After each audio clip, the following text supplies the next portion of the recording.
2004. That's been in place since 2004. That's about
Warp drive active.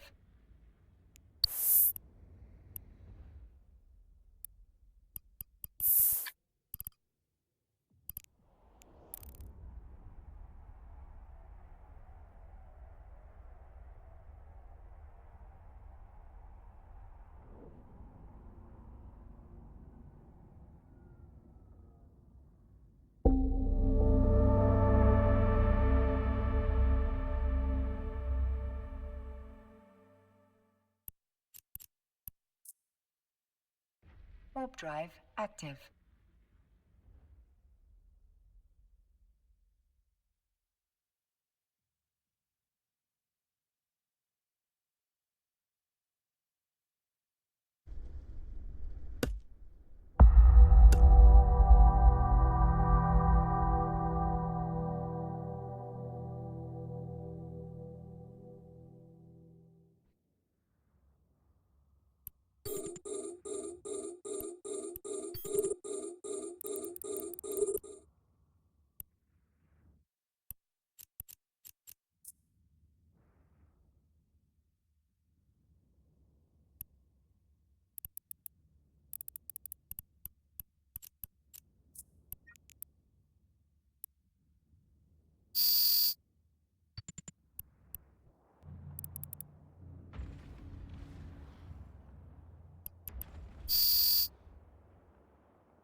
Python gold underscore amount equals 61 copper underscore per underscore gold equals 10,000 hash 1 gold equals 100 silver. 1 silver equals 100 copper total underscore copper equals gold underscore amount asterisk copper underscore per underscore gold price underscore per underscore unit equals 63. Units equals total underscore copper, price underscore per underscore unit remainder underscore copper equals total underscore copper percent price underscore per underscore unit.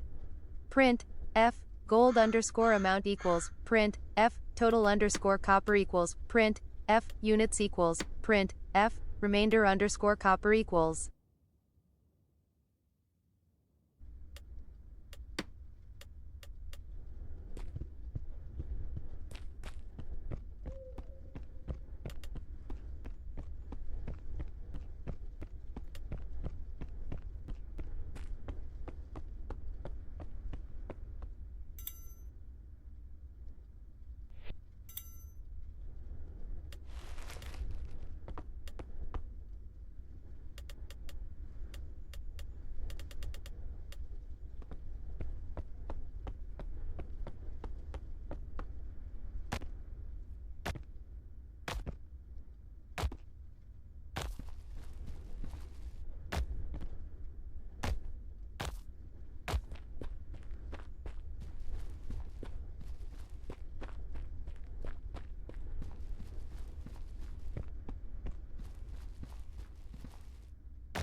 Available in the public sphere, but then also we had no intelligence to indicate that that fatwa was being disobeyed or it was on the cusp of being lifted. So the Iranians' position, when viewed from the lens of the region, was actually fairly pragmatic. They were preventing, themselves from developing a bomb, but they still wanted the ability. They wanted the ability to enrich. They wanted the ability to have some components so that they weren't completely stripped of it. Then also directly contradicted Trump's repeated claims that nobody predicted the fallout, right? The attack on allies, the closure of the Strait of Hormuz. Because it's well known what the Iranians' plans were. We knew that they were going to hit potentially our bases in the region, potentially our allies. We knew about the Straits of Hormuz.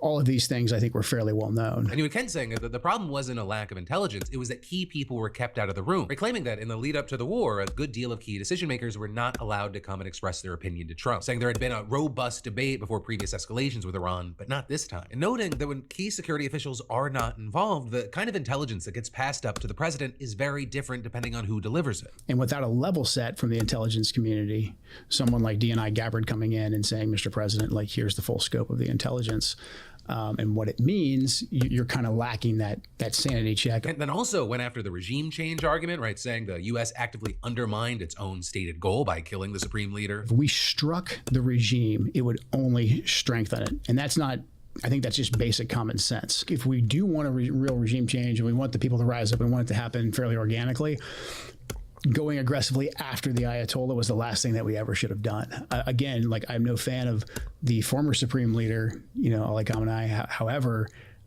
he was moderating their nuclear program. He was preventing them from getting a nuclear weapon.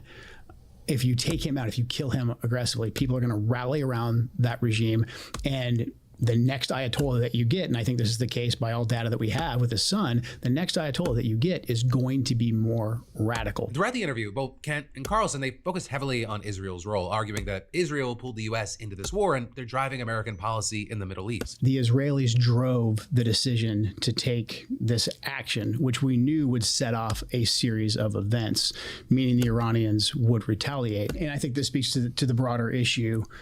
Who is in charge of our policy in the Middle East? Who's in charge of when we decide to go to war or not? There is real substance to the claim that the United States got wrapped up in this war in part because of Israel. But then also, Kent and Carlson repeatedly crossed into what many see as conspiracy territory, most notably when Kent appeared to imply that Israel may have been involved in Charlie Kirk's assassination or in blocking the investigation into it, with Kent claiming that the DOJ prevented his office from investigating foreign ties in Kirk's assassination. President Trump's closest advisors, who is vocally advocating for us to not go to war with Iran and for us to rethink at least our relationship with the Israelis.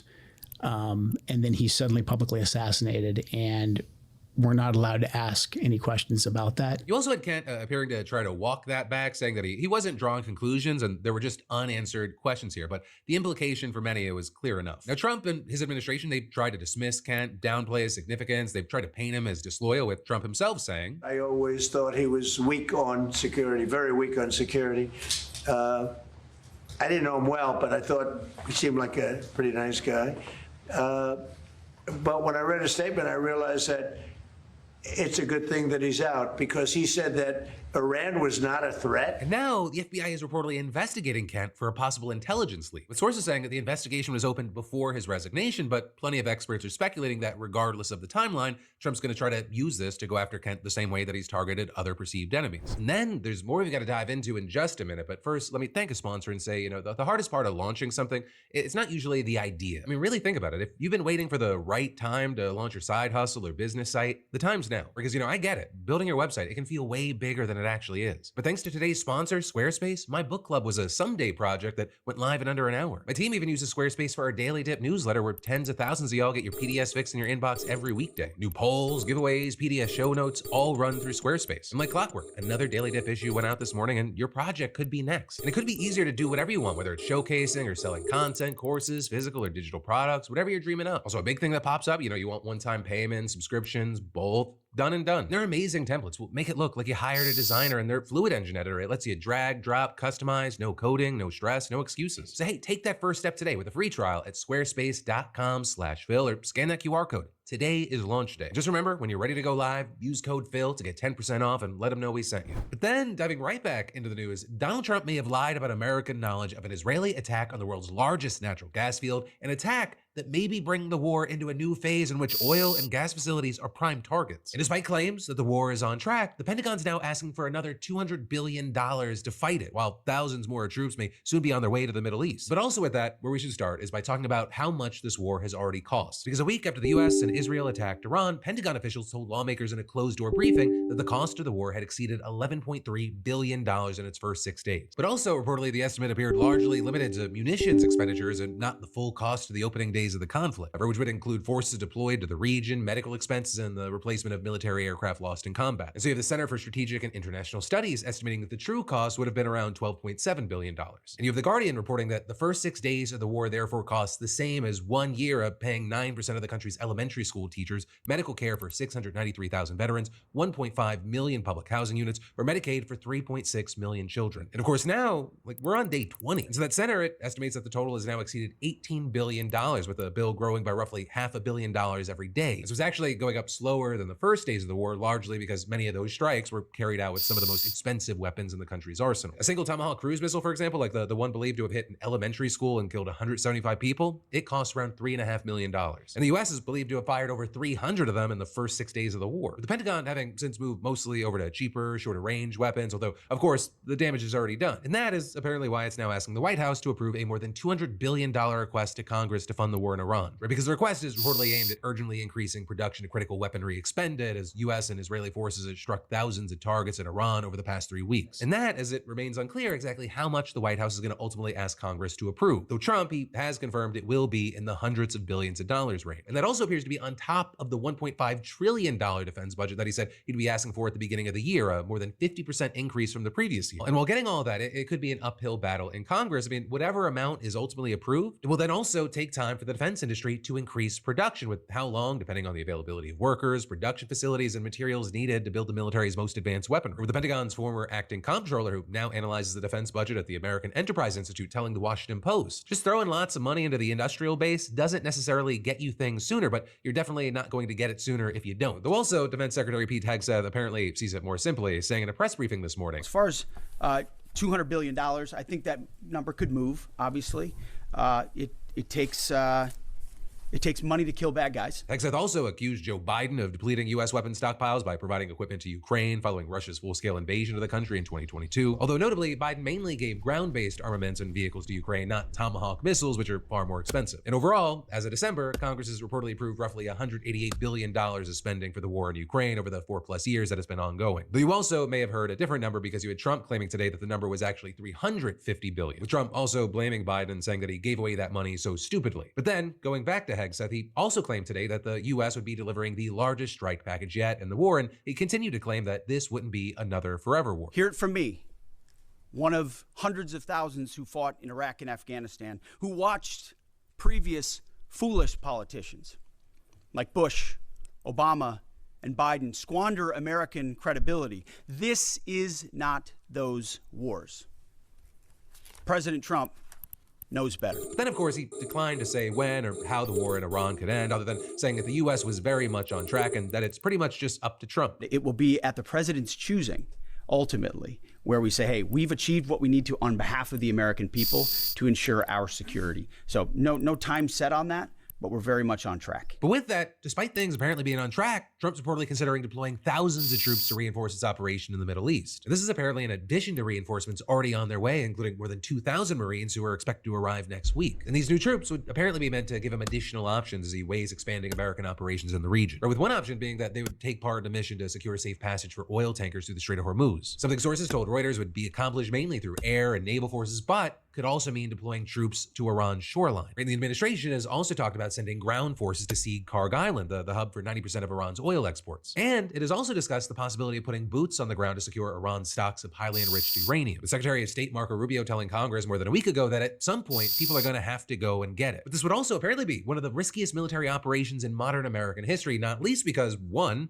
no one knows for sure where it is. 2, if the canisters holding it are pierced, the escaping gas would be both toxic and radioactive. And 3, if they come too close together, there is the risk of an accelerating nuclear reaction. Now, with that, you had Trump telling reporters on Tuesday that the ground operations didn't worry him, saying, I'm not really afraid of that. I'm really not afraid of anything. But of course, that's really fucking easy to say when you're not the one risking your life. But that said, for now, this is very much still an air war. And some of the latest strikes are threatening to bring this war into a new phase that could have an even bigger impact on energy prices and everything connected to that. Right? Because as we talked about yesterday, airstrikes hit Iran's South Pars gas field, which is the world's largest natural gas field and contributes to as much as 70% of Iran's total gas production. Now, Iran and Qatar, they accused Israel of the attack, with Iran's Revolutionary Guards warning people to stay away from oil and gas facilities in countries including Qatar, as well as Saudi Arabia and the UAE. And then, over the next several hours, apparent Iranian attacks damaged the world's largest liquefied natural gas facility in Qatar, which processes about a fifth of the world's liquefied natural gas. And then you also had strikes causing fires at 2 state-owned refineries in Kuwait and hitting a key energy export terminal in Saudi Arabia, with officials in the UAE reporting that it had also responded to incidents at gas facilities in an oil field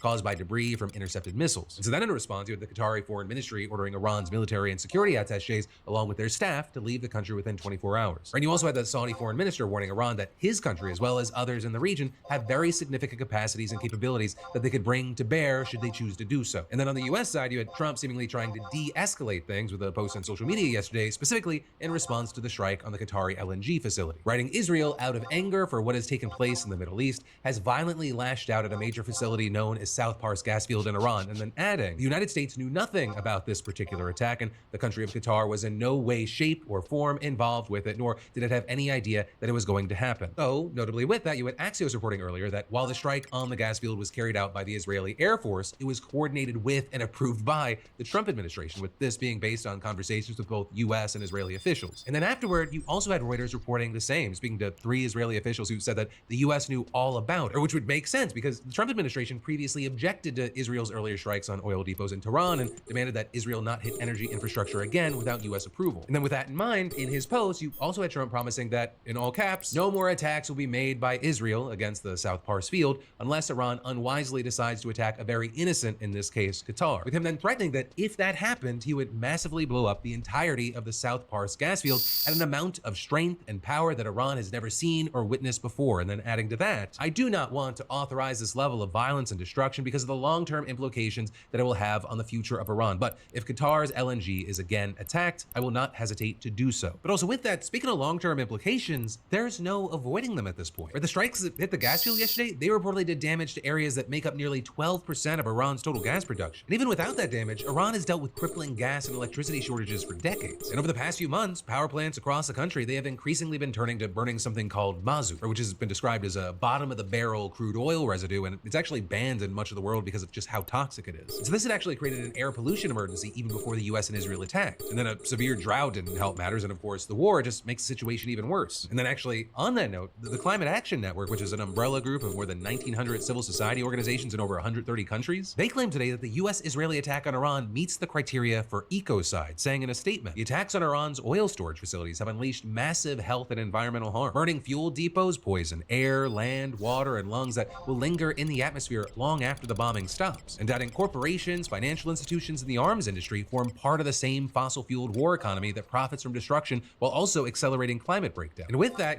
there are people that are making a lot of money here, even if most of us are losing out. These latest attacks, they sent the price of oil jumping by nearly 10% to $119 a barrel this morning. You've got European natural gas prices surging by about 25%. And that was before we started to get an idea of the extent of the damage of the Qatari LNG facility. And Iran's attacks reportedly knocked out 17% of the country's LNG export capacity for up to 5 years. That's at the very least going to cause an estimated $20 billion in lost annual revenue. And just like Trump, you had Iran's foreign minister threatening to do more damage if its own facilities were attacked again, saying, our response to Israel's attack on our infrastructure employed fraction of our power. The only reason for restraint was respect for requested de-escalation. Zero restraint if our infrastructures are struck again. And then on another side of this, you had the UK, France, Germany, Italy, the Netherlands, and Japan issuing a joint statement calling for de-escalation. Though notably absent from that was any explicit condemnation of the US or Israel, saying, we condemn in the strongest terms recent attacks by Iran on unarmed commercial vessels in the Gulf, attacks on civilian infrastructure including oil and gas installations, and the de facto closure of the Strait of Hormuz by Iranian forces, and adding, we express our readiness to contribute to appropriate efforts to ensure safe passage through the strait. We welcome the commitment of nations who are engaging in preparatory planning. Though to be very clear, there is still no sign that any of these countries are actually on board with Trump's idea to have them escort ships through the strait while there's an active conflict. And actually, on the note of Trump and NATO allies, you had him this morning taking a friendly tone with the Japanese Prime Minister at the White House today, despite her position being virtually the same as NATO's. We've had tremendous support and relationship with Japan on everything,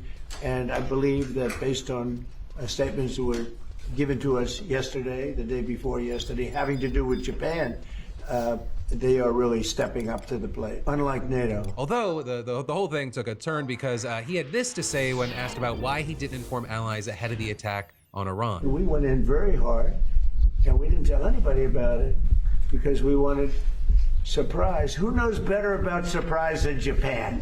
Okay? Why didn't you tell me about Pearl Harbor? Okay? Right? He's asking me, now you believe in surprise, I think much more so than us. So yeah, that happened on top of everything else. That is the man that so much about what happens next depends on. But then also we should talk about the risk of this war on us here at home. Right? We've got unidentified drones flying over the Army base in Washington where the Secretary of State and Secretary of Defense live. Right? Military bases in New Jersey and Florida have raised their threat levels to the second highest designation. The US Embassy in Saudi Arabia has been hit by drones, and some experts are now openly asking whether the Trump administration might actually benefit from an attack on American soil. That is where we are right now. Now, as far as the specifics with the drones, Fort Leslie J. McNair is an Army base in Washington, D.C., and Secretary of State Marco Rubio and Defense Secretary Pete Hegseth, they both live there. And according to a senior administration official, unidentified drones appeared above the base on a single night sometime in the last 10 days. So that's sparking increased security and conversations about moving the two, though as of now, reportedly they haven't been moved. But then with that, you had the chief Pentagon spokesperson, Sean Parnell, declining to comment, saying the department cannot comment on the secretary's movements for security reasons, and reporting on such movements is grossly irresponsible, with the State Department also not commenting either. Right, a big thing with this is that drone threats,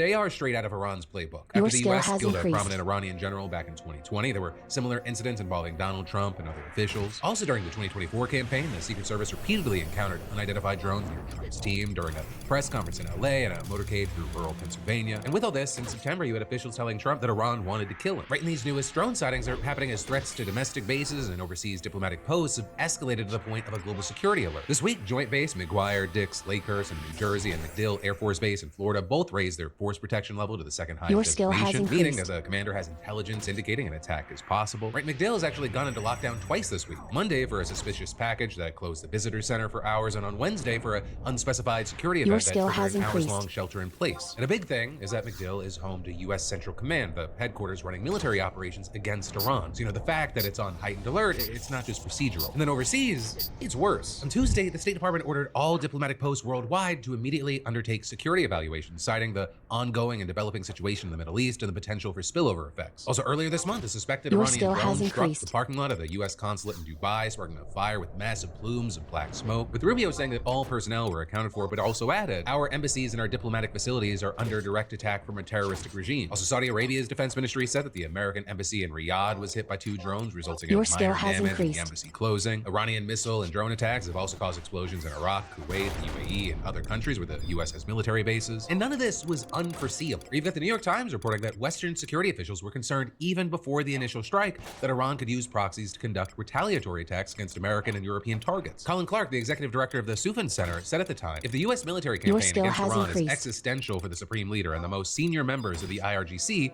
I would fully expect Tehran to order terror attacks abroad, including in Europe. The U.S. killed the supreme leader. Trump's been talking about wiping out the rest of the regime, so this concern isn't just a hypothetical thing anymore. And it's also where the conversation kind of takes a turn, right? That we need to be honest about, even though it's uncomfortable. Or because you have some people speculating that the Trump administration might actually benefit from an attack on American soil. With, for example, The Guardian highlighting that such an attack could give Trump a pretext to declare a state of emergency or even cancel the midterms. With Yale historian Timothy Snyder writing, self-terrorism might not have been the initial aim, but as time goes by and failures and atrocities mount, its appeal will grow. Trump could think that he has much to gain. The war itself makes terrorism more likely. And then also you had Stephen Cash, the executive director of the Steady State, a group of retired national security officers, putting it more directly, saying, of course, there's going to be retaliation. It's a rational response on their part. And then also adding, it may be that this is what Trump's interested in. He has spent a year trying to convince Americans that we are facing a terrible domestic threat. Suddenly, this unprecedented and unprovoked attack on another country, probably in violation of the Constitution and international law, is going to create the very conditions that he unsuccessfully tried to convince us would justify extraordinary powers of the presidency. Now, to be clear, nobody, and that includes myself, is saying that the administration is actively inviting an attack, but starting a war that will provoke retaliation while simultaneously building the legal and political framework to expand presidential power in the event of a domestic crisis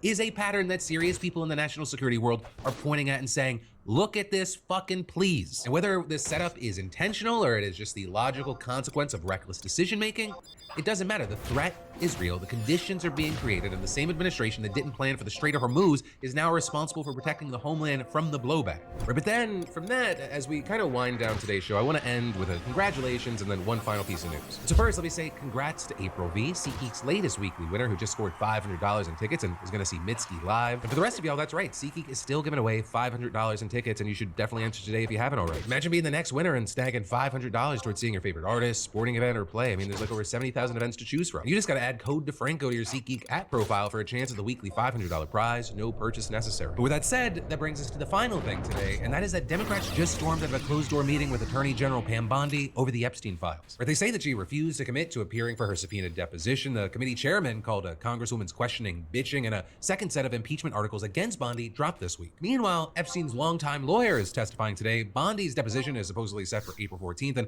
we are still exactly where we've been for months. Like, lots of political theater, zero accountability. But as far as the briefing, you had Bondi sitting down with the House Oversight Committee yesterday for what was supposed to be a closed-door briefing on the DOJ's handling of the Epstein investigation. Democrats, they say it was a setup from the start. They claim that they only learned about the briefing at the last minute. There was no press, no transcribers, Bondi wasn't under oath, no opening statements. Members were just given 3 minutes each to ask questions. Democrats believe Bondi held this briefing specifically to try to get out of the actual subpoena, right? The one that the committee voted on last month and that Chairman James Comer formally issued this week, asking her to testify under oath on April 14th. And when asked whether she would show up for it, Democrats say that Bondi would only say that she would follow the law. She would not say yes. filibuster, filibuster, filibuster would not say yes. And it was clear from the minute it started that the Attorney General is trying to evade and not attend the mandated subpoena that is put in place. We want her under oath because we do not trust her. Why don't we trust her? Because she's a liar.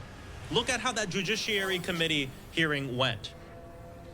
She was spying on members of Congress when they were in the DOJ looking at the documents unredacted. We want her under oath because she has shown that she is involved in a cover-up. So Democrats say, they decided not to play along with this format and use their time to simply ask Bondi if she would appear for the real deposition. But what actually kind of triggered the walkout wasn't Bondi, it was Comer. Representative Yasemin Ansari said that Congresswoman Summer Lee directed a question at the chairman about what he would do if Bondi didn't appear for her deposition. And his response? He decided to use that opportunity to say that she was bitching, and that's when we all just had it and walked out. And Comer confirmed the language, with his statement being, I said Democrats were bitching and wasting everyone's time because Democrats were bitching and wasting everyone's time. But you had Lee firing back, saying if Comer wants to say I'm bitching, he can do it in a sworn deposition where it's recorded and transcribed. Also with this, you had Comer telling reporters that this walkout was premeditated. It was very disappointing what the Democrats have done. I believe that was premeditated.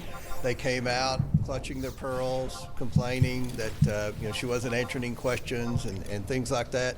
The first three people to ask questions, all they did was complain. They said they wanted C-SPAN in here. They want the cameras, and very, very typical behavior. You also had other Republicans defending Bondi, saying that she gave the briefing voluntarily. Assistant Attorney General Harmeet Dillon claiming that Bondi did answer questions, noting that she said, I will follow the law at least 6 times. Dillon also calling the Democrats' behavior that of petulant children and adding so much for wanting the truth. And of course, because all of this happened behind closed doors in a room that Bondi specifically chose to avoid press and transcribers, though the public didn't get to see any of it. So again, as some desired, we are just stuck with 2 completely different versions of what happened. Though with all this, the pressure on Bondi is stacking up fast. This week, Representative Summer Lee introduced articles of impeachment against her, the second Democrat to do so this month. She has already been obstructing justice. She has already weaponized the DOJ. The DOJ does not have the right or the privilege of withholding information from an active investigation, ignoring the laws of our land, which the Epstein Transparency Act is. Ranking member Robert Garcia also suggested that the committee could hold her in contempt if she doesn't testify on April 14th. And all the while, the depositions are still ongoing. Today, Epstein's longtime lawyer is answering questions. So also before testifying, he wrote, I did not socialize with Mr. Epstein, and I reject as categorically false any suggestion that I knowingly facilitated or assisted Mr. Epstein in his sexual abuse or trafficking of women. A statement that many, including those on the committee, have been skeptical of given how long he worked for Epstein. For now, this is generally where we are, and we're gonna have to wait to see if April 14th changes any of this. But I will say, and this is my opinion at this point, it feels like expecting accountability from this process. It feels less like optimism and more like muscle memory of like what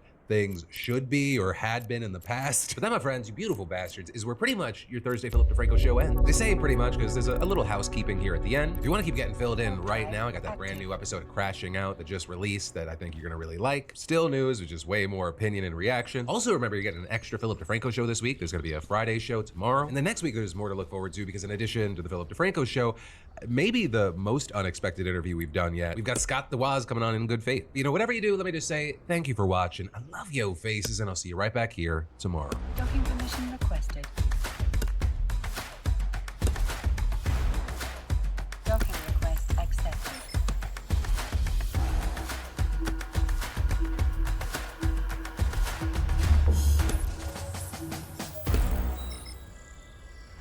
Even though you're not funny, you don't make your family laugh at the dinner table. I know you don't. What do you tell them? Yeah, I'm just a peanut. I have a... You literally said the N-word multiple times. I don't know why saying a word means anything, but okay. I did not choose this peanut life. I got turned into one by the burnt peanut. Hey everybody, CP here, the cool potato. Just wanted to show off the new streamer persona.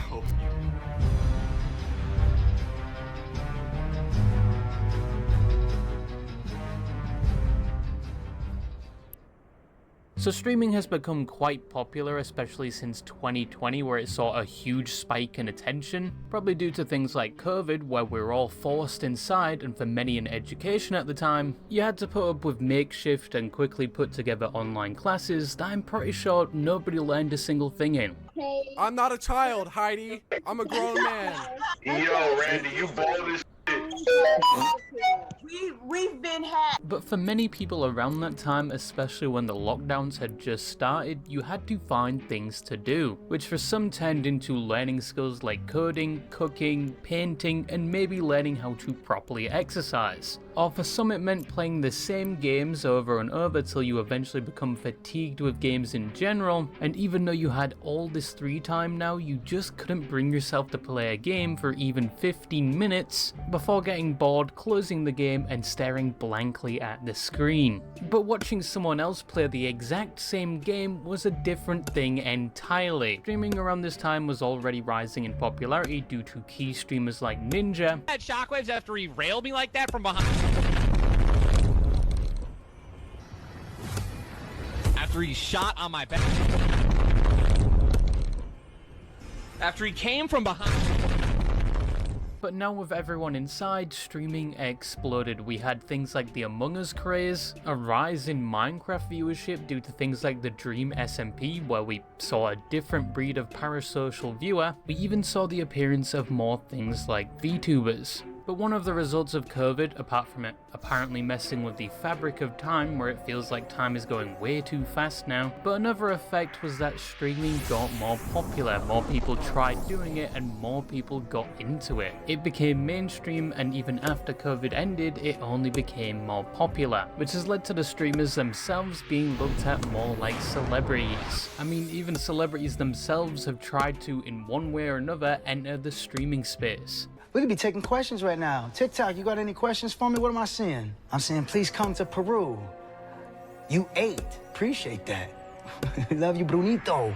When you come into my house. All right, maybe this questions thing wasn't a good idea. But with streaming blowing up, it has come with a number of negative aspects as well. Hate watching is one of them, where people watch you for the sole purpose of preying on your downfall. Who wants some? You want this? Come get it! Get a job, Dale.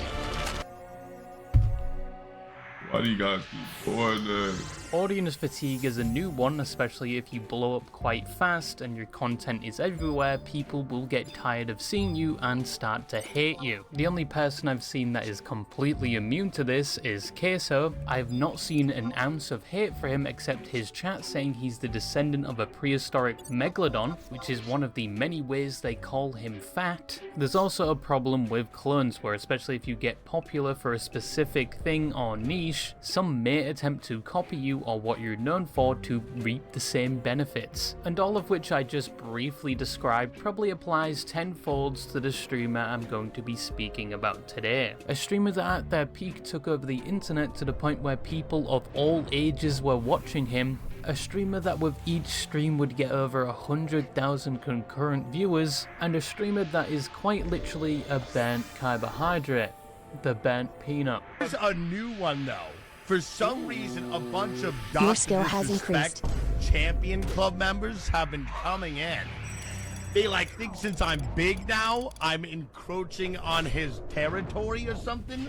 It's like I'm on Arc Raiders, not the playground. Now, if you don't know who the Burnt Peanut is, he started streaming all the way back in 2022. And when he started, he wasn't a peanut. He was an actual person, a fleshy, if you will. But it's important to note that almost all records of these past streams when he wasn't a peanut has been scrubbed from the internet to the point where you can only find singular frames of those streams. But back then, he mainly streamed Escape from Tarkov, the game you only play if you have a gambling addiction or you're a masochist and hate yourself. I'm back. I can do it. Ready? I'm gonna find close up. Ready? For the team, boys. Yeah. Your skill has increased.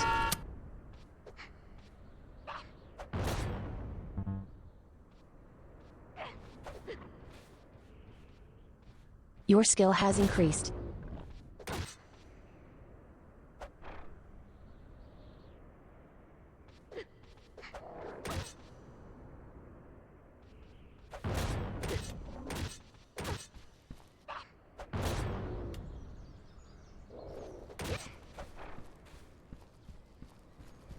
Your skill has increased.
Your skill has increased.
Your skill has increased.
Your skill has increased.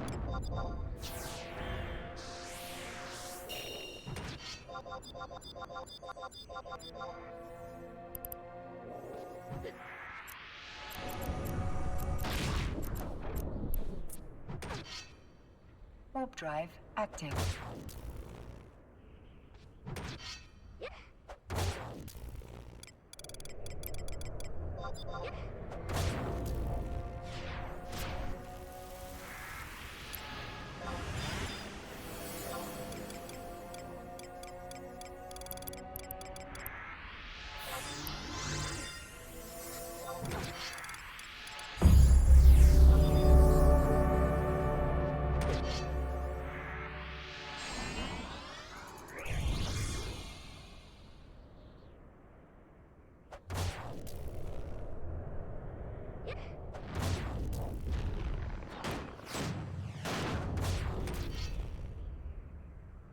Your skill has increased.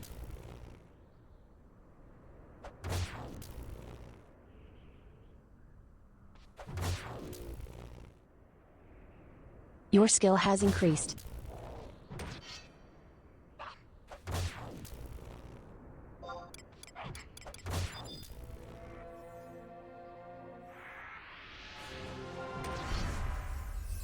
Your skill has increased.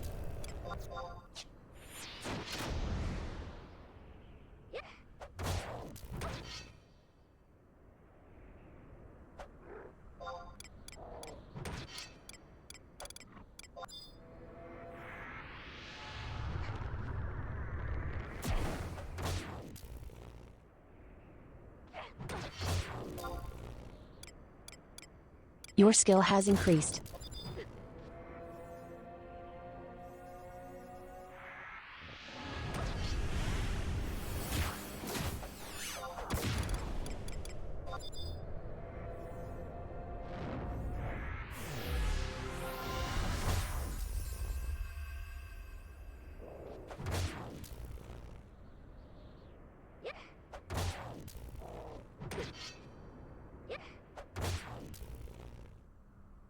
Your skill has increased.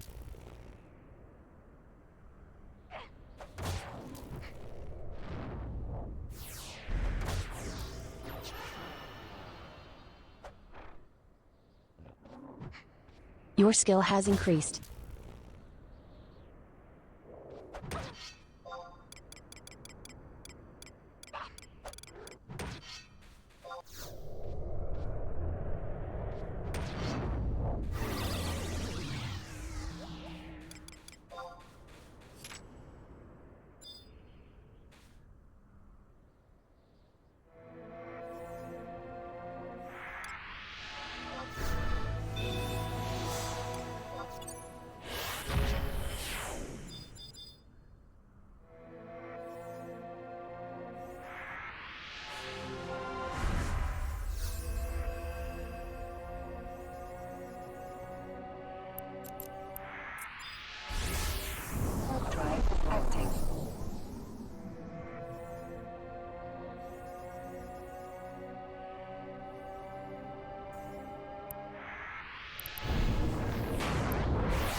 Your skill has increased.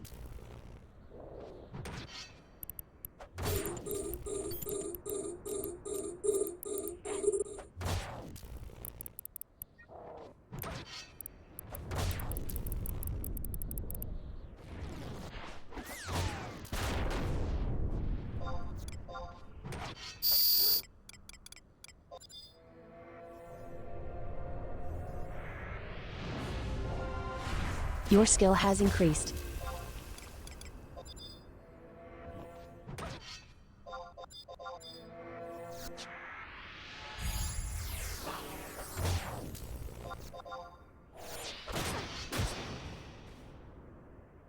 Your skill has increased.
Detention! Or, more commonly, you're a hacker.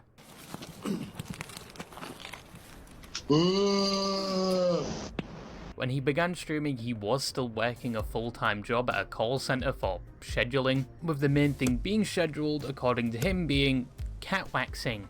But it was the cat usually most of you definitely aren't used to seeing, if you catch my drift. But when he started, he would stream regularly for around 5 months before giving it up, and he would only return a year later after a friend persuaded him to start streaming again. And after one of his first streams back, he noticed his name was Burnt Peanut. So for his next stream, he became a peanut, and the rest from there is seemingly history. He still played Tarkov, but now as a peanut, and he began streaming more regularly with usually a daily stream that ranged from 2 to 6 hours depending on the day. He also began taking his clips from his stream and posting them to places like YouTube, which assisted in slowly building up his following. I'm about to show you the power of the Windingulator, the most powerful weapon in all of Tarkov, but do not share it with anyone. Adamantium. Oh my god. I got him. By the end of 2024, he was averaging over 1,000 concurrent viewers, and it would only go up from there at the start of the next year. However, he was still streaming Tarkov, which people didn't really mind. Most were there for his personality at that point.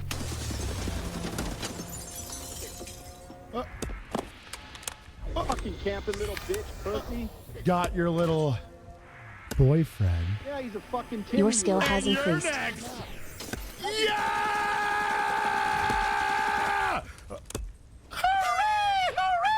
And things like his peanut avatar constantly changing, the animations he played before he went into each raid, animations which were made by his brother, and the fact that there was never truly a dull moment in his streams was why a lot of people kept watching him. Love you, nut. Peanut's middle is the perfect place for my froggy penis. I want to wear them like a and feel that sweet, sweet ass pucker. And all of this would later be a hallmark of his content. By August of 2025, he was averaging over 10,000 viewers, which put him at the top percentile of streamers, but his viewership would soon skyrocket in November of the same year, which was partially due to the launch of a game called Ark Raiders, a game that was initially thought to be just another extraction shooter trying to copy Tarkov, and a game that 3 years ago was supposed to be a completely different game. But despite what people thought before it launched, it was somewhat of an instant success when it finally released, both with a lot of people playing it and watching it. Peanut began streaming it on release, and quickly he not only became the face of the game, but the face of streaming for quite a while. Wait, they're saying running dive through. Oh fuck. Your skill has increased. At this point, you could not escape Peanut. He had broken outside the Ark Raiders category and become mainstream. Every platform either had a clip of his stream or a clip of someone talking about his stream. But with that many eyes on you, it almost becomes impossible to avoid controversy, either by people clipping you out of context, or even some people going all the way back before you blew up and sharing a clip of you saying a slur. I would get QD OLED. Oh my god, dude, what is it? What is up with this man? Oh shit. Oh fuck. God damn it. He even got into a controversy for being nominated and winning the VTuber of the Year award, which pissed a lot of people off because they don't think he's a VTuber. I mean, he even thinks he's not a VTuber, he classifies himself as a PTuber, and after facing all of this backlash, he immediately started making jokes at the expense of the people that were mad at him. That's a VTuber right there. Listen up, 40-year-old man in a 15-year-old anime 2D VTubing suit.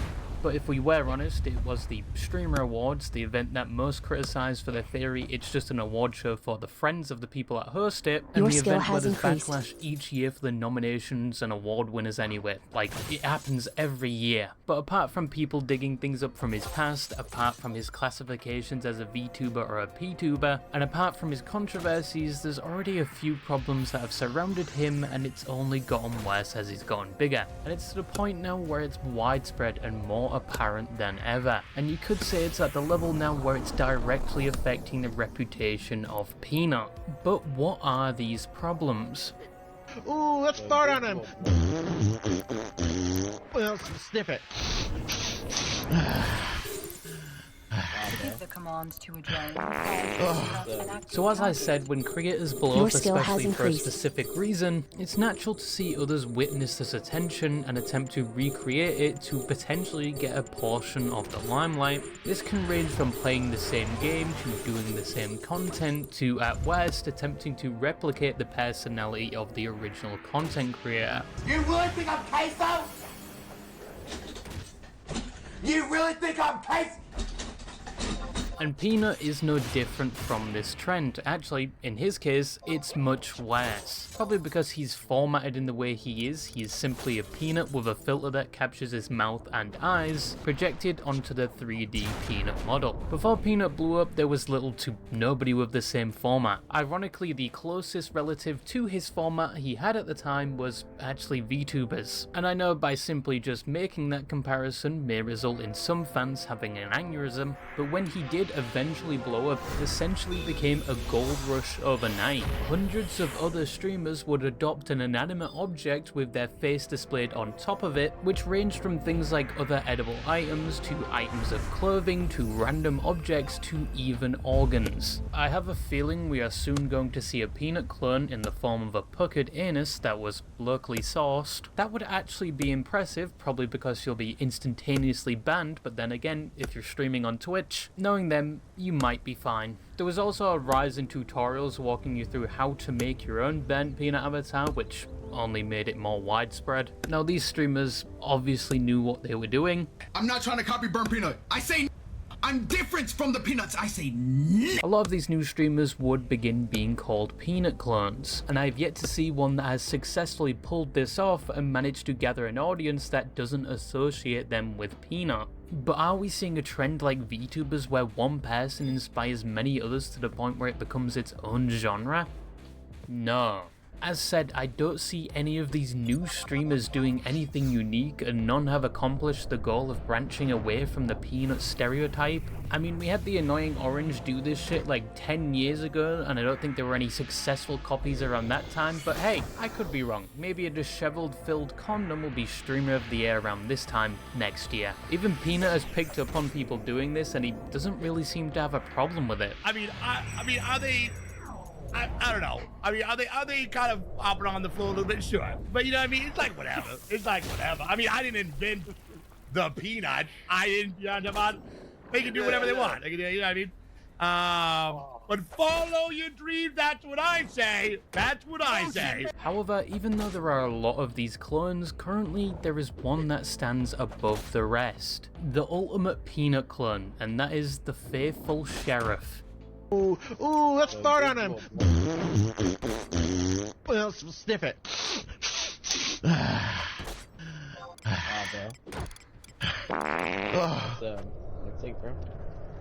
We got him.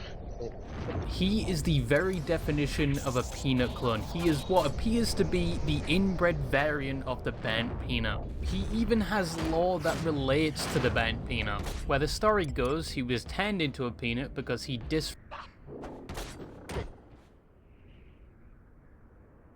MMORPGs are supposed to have players. I mean, it's literally in the name, massively multiplayer. But modern MMOs have been a little disappointing lately. It feels like every few years a new one shows up, promising to be the next big thing, and then it either never releases or it launches half-finished and disappears. So instead of looking for the next big MMO, I decided to do the exact opposite. I went looking for the least modern MMOs I could possibly find. The thing is, there isn't always enough players to go around. Everyone tends to flock around the main popular titles, and the rest get left in the dust. I've explored a lot of dead MMOs on this channel, mostly by sorting through the lowest rated sections of Steam. But if you want to find the truly obscure, the truly hidden, you're not going to find those at the very bottom of the lists on Steam. That platform is just too big. No, the truly obscure live in ancient forum posts, through shady download links, and on websites that haven't been updated for over a decade. Now, normally I wouldn't recommend downloading random files from 20-year-old websites, but for the sake of science, that's exactly what we're doing. Today, I've gathered a list of a few of the titles that I want to dive into. These games are old, mysterious, secretive, and, judging by some of the screenshots, extremely janky. What I want to find out, first of all, is just how many players exist on these servers, and would they be willing to chat with me? Second of all, I want to find something unique, something different. maybe even something kinda good. I don't think I was supposed to find this game.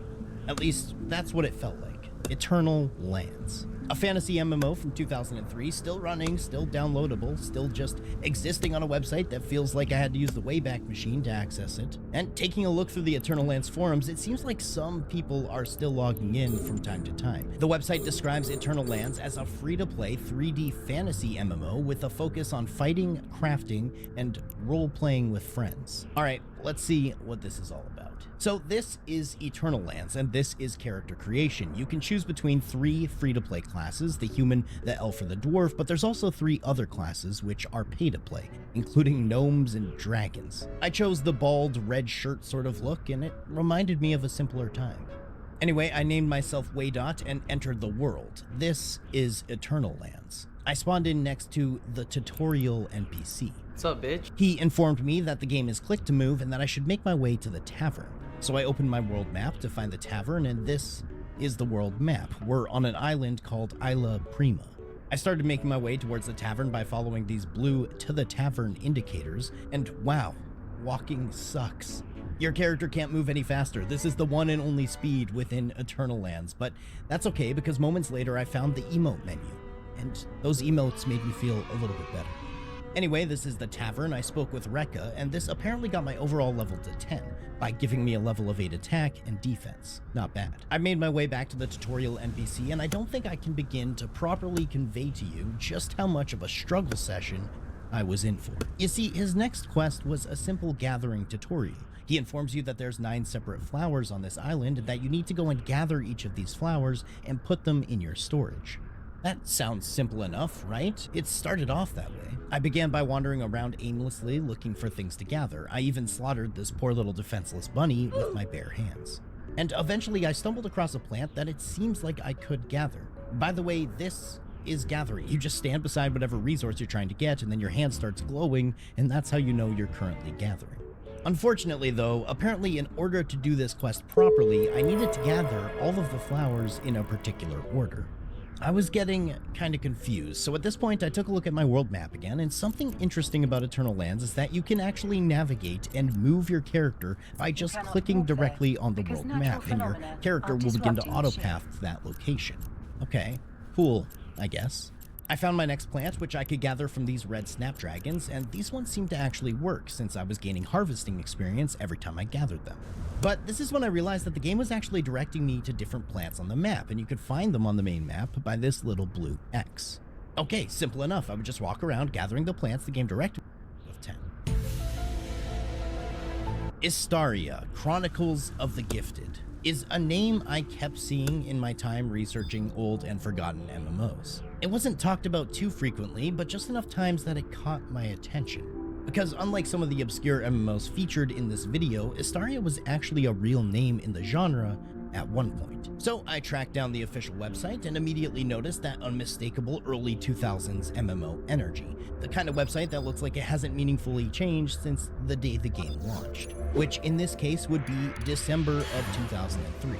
Once again, and this never fails to absolutely blow my mind, the main and most obvious question is why the hell is this game still running with active servers featuring a player count of basically 0 nearly 23 years after its initial release? Well, you can still log in and play, so let's find out.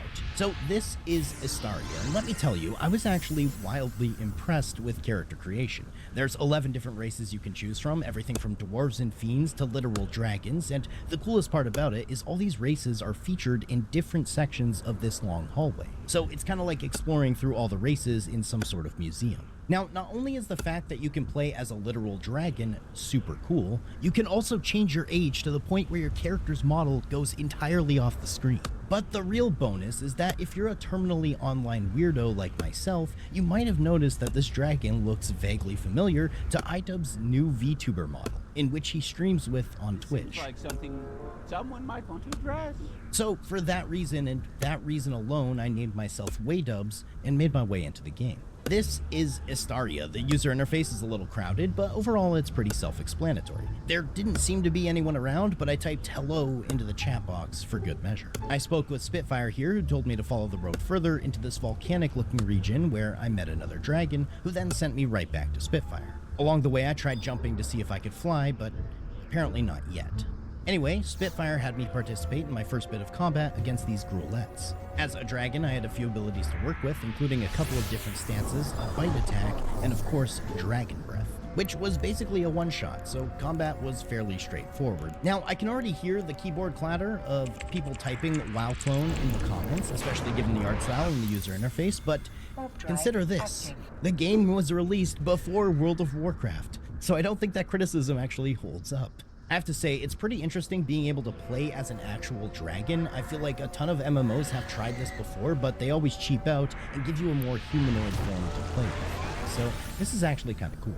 A while later, a thought occurred to me, and I decided to try /who to see if anyone else was... Even though you're not funny, you don't make your family laugh at the dinner table. I know you don't. What do you tell them?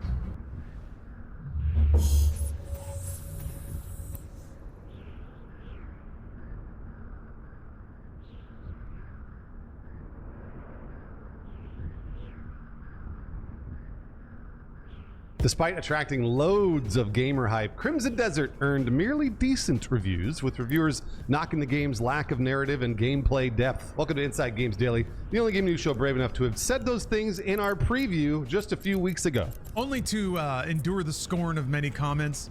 Gamers, if you guys just keep up one thing that I love so much, it's please keep making up your mind about a game before you play it, and then this is the especially important part. Make sure you loudly disagree with people who have played it. That's the number one thing here. But I haven't played it yet.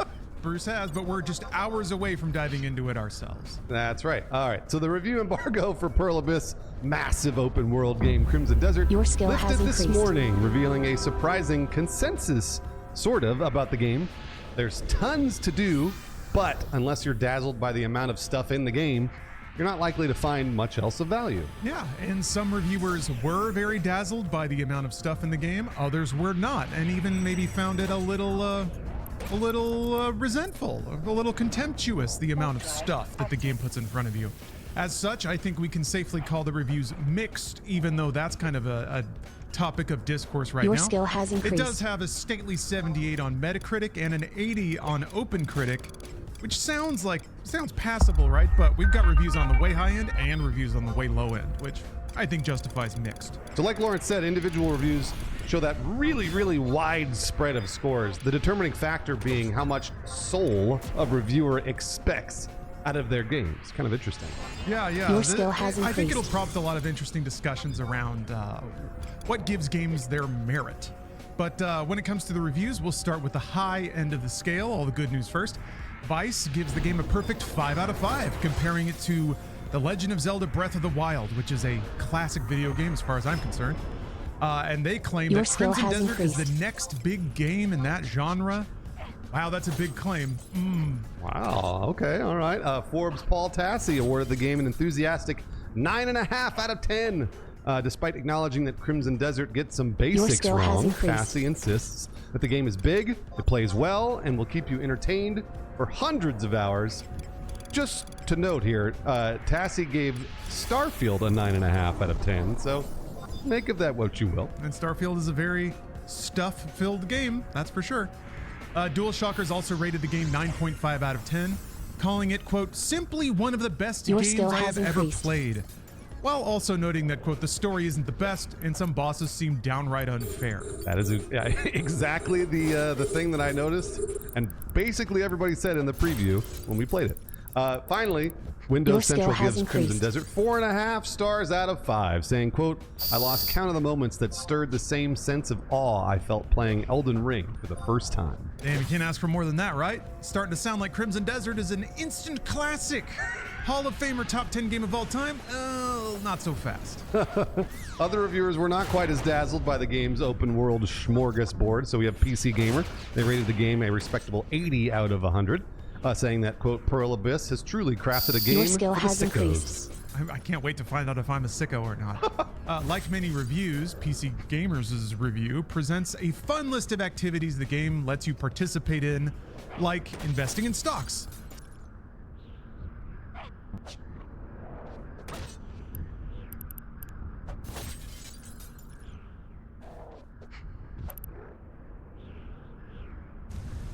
Your skill has increased.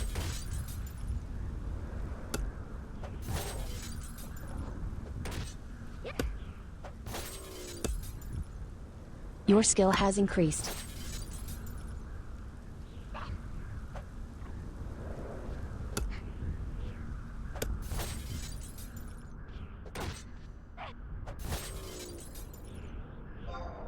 Your skill has increased.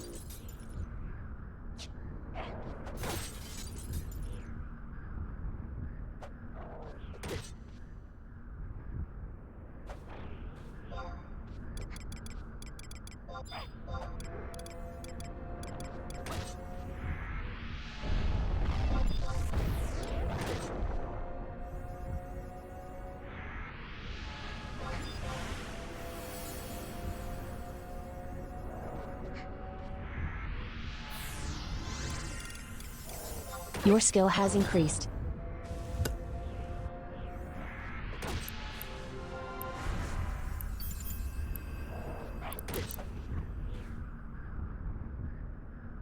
Your skill has increased.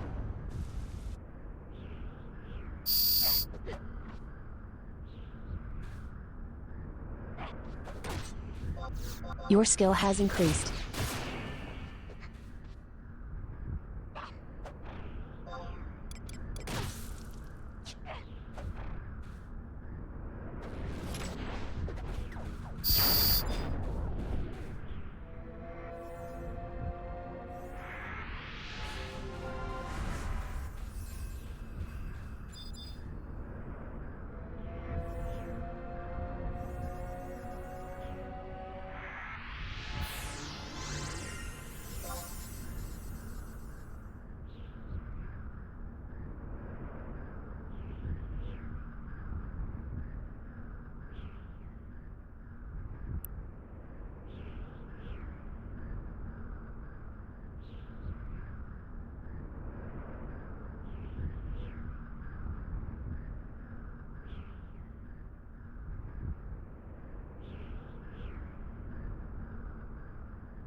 stealing goats to sell them on the black market.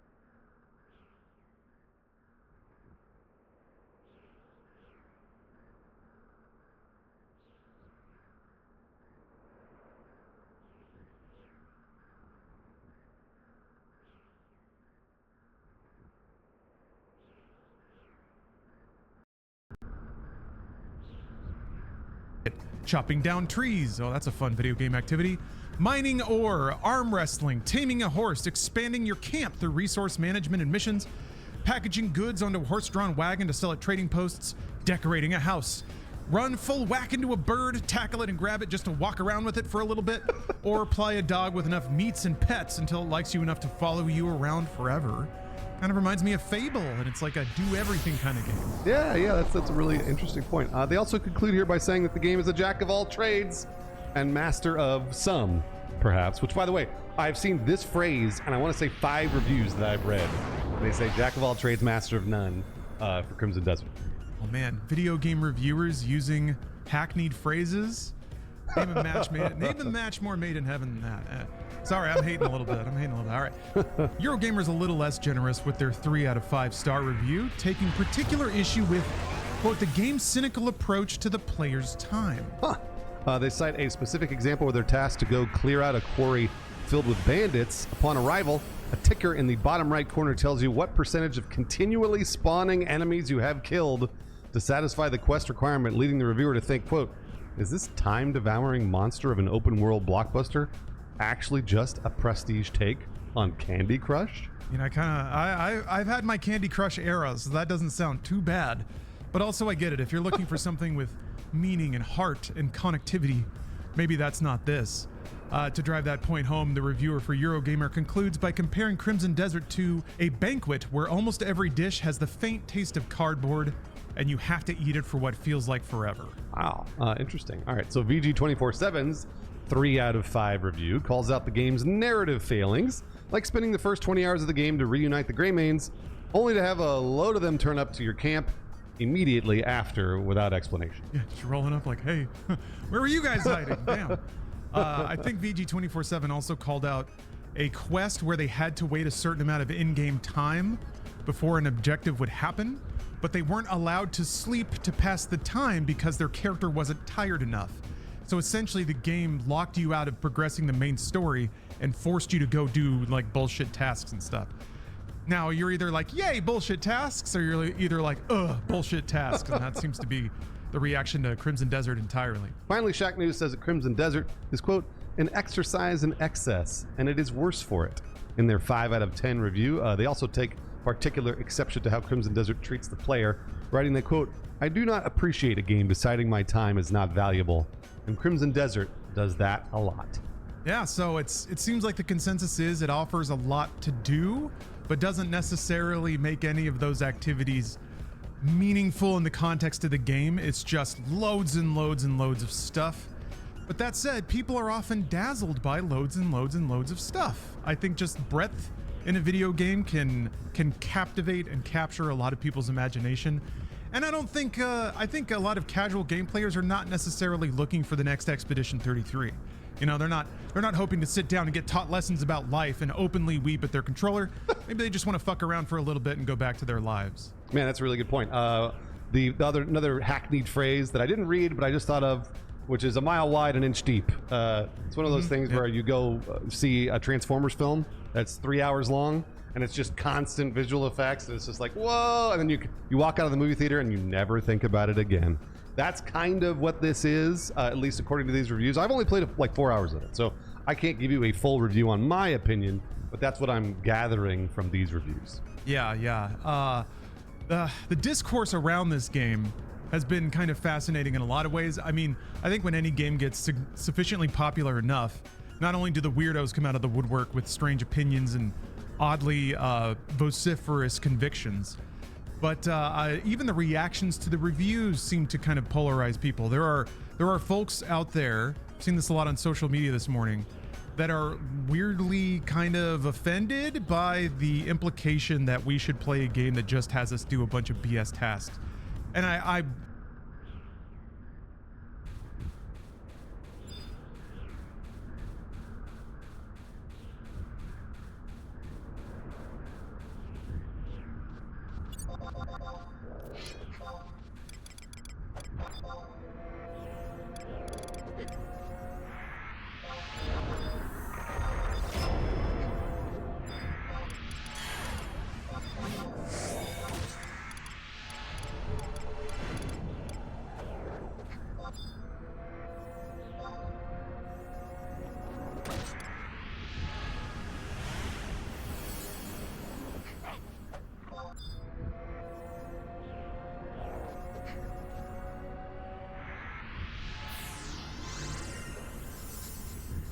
Your skill has increased.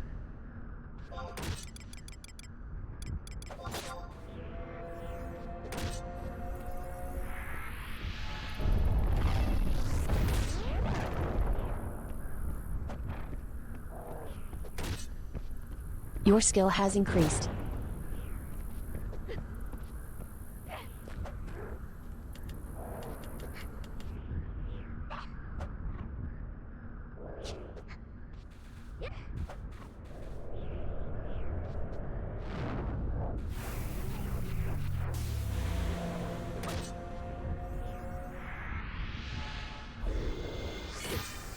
Your skill has increased.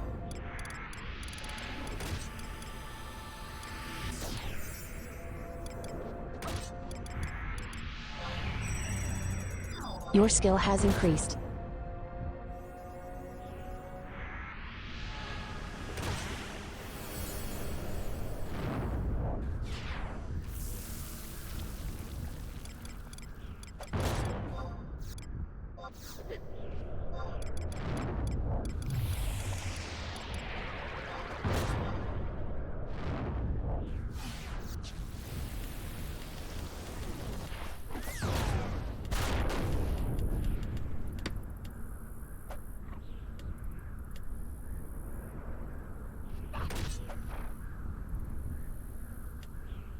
Your skill has increased.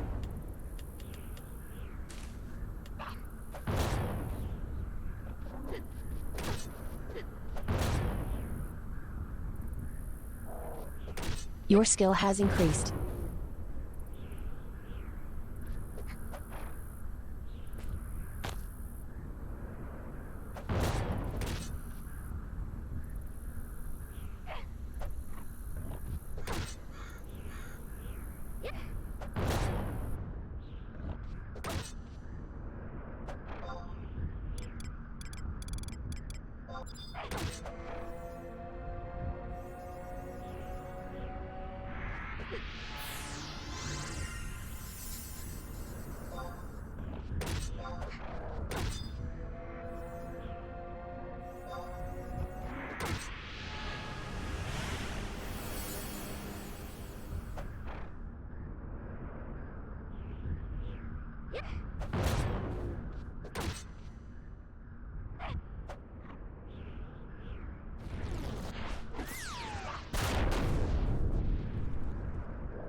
Your skill has increased.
Autopilot engaged.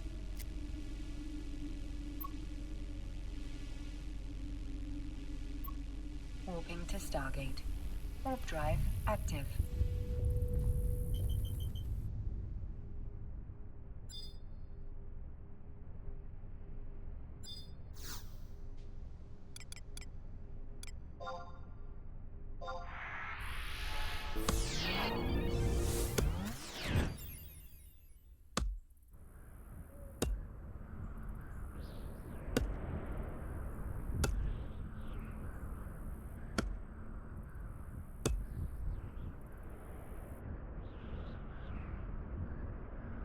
Approaching Stargate.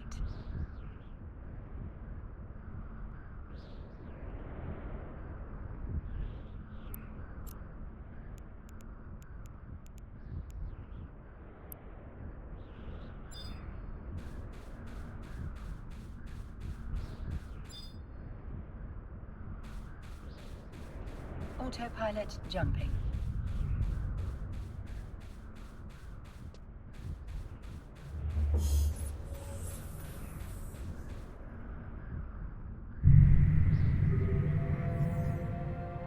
Warping to Stargate. Warp drive active.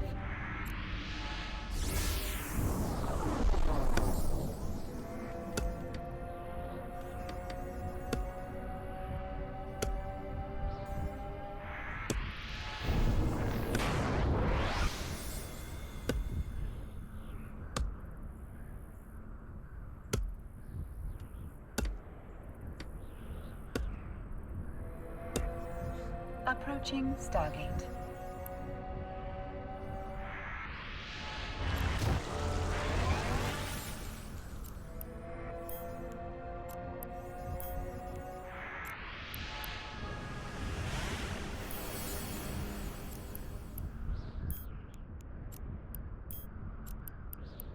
Autopilot jumping.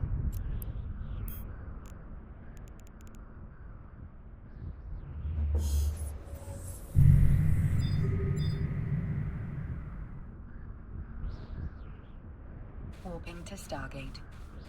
Warp drive active.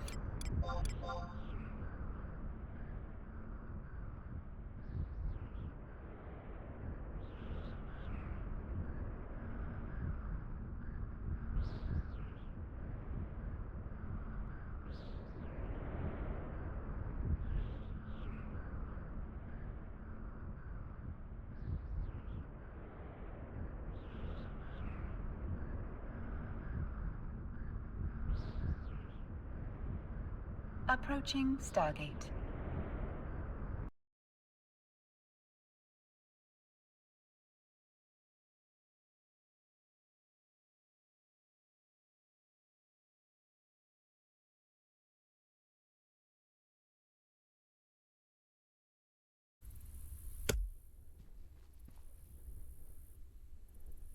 Autopilot jumping.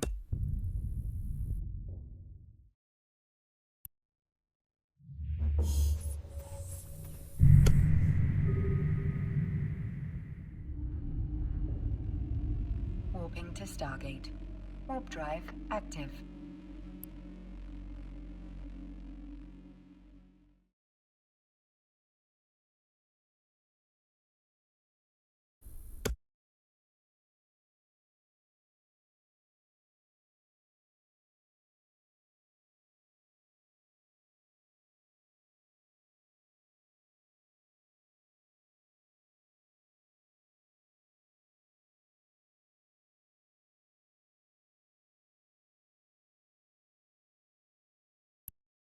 Approaching Stargate.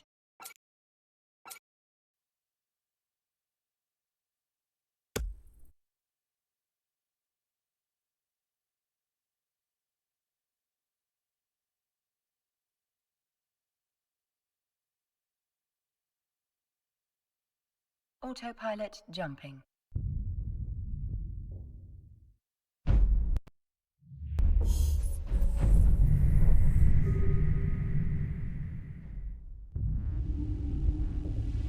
Warping to Stargate. Warp drive active.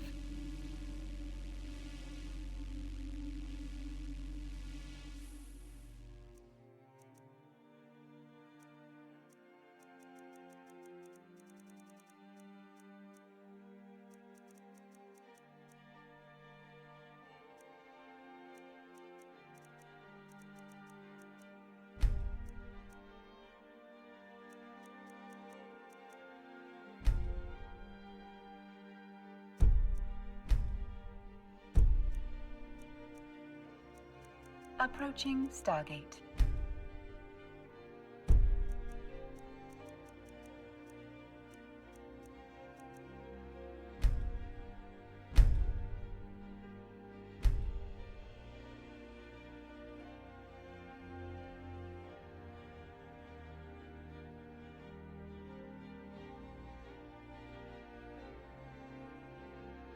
Autopilot jumping.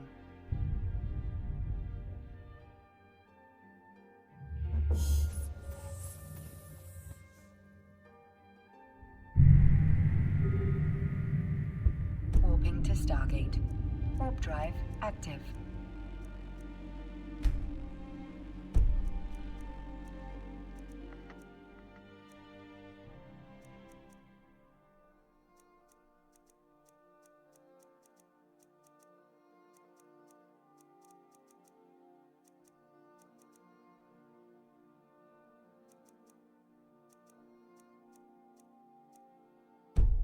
Approaching Stargate.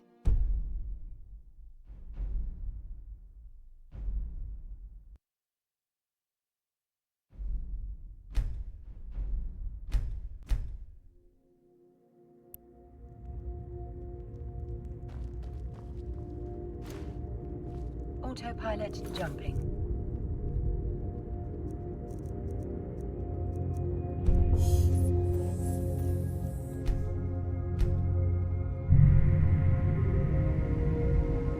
Warping to Stargate.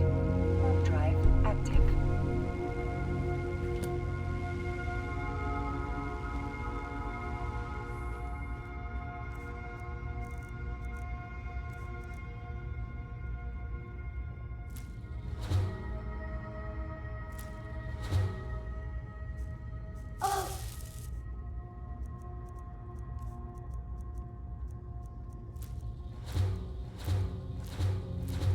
Approaching Stargate.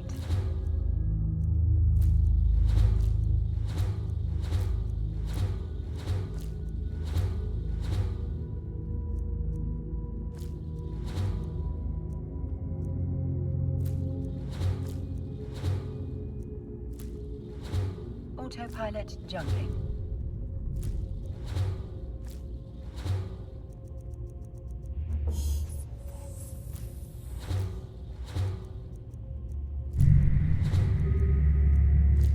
Warping to Stargate.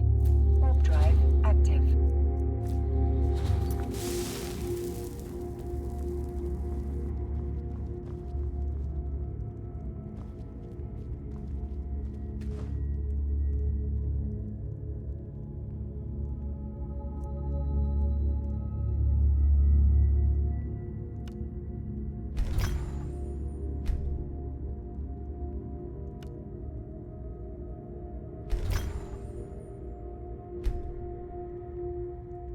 Approaching Stargate.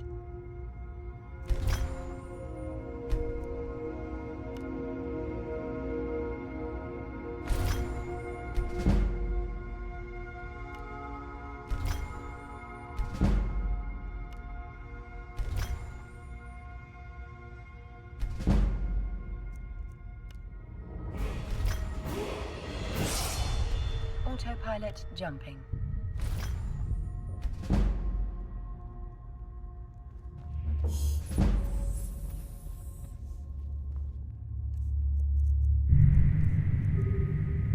Warping to Stargate. Warp drive active.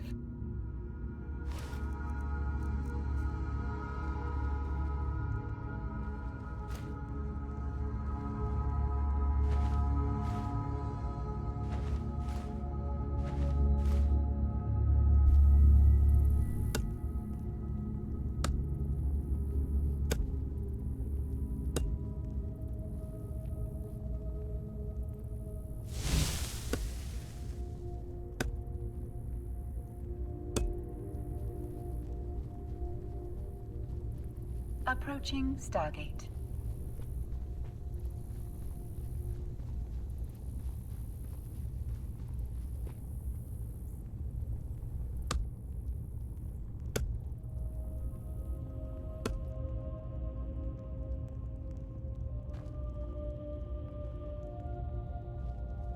Autopilot jumping.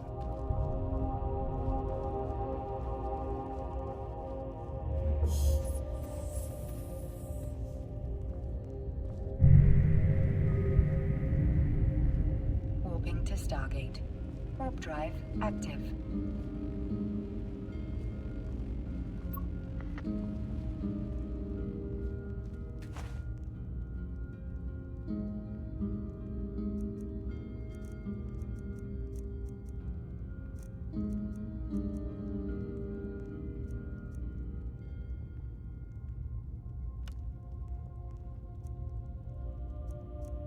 Approaching Stargate.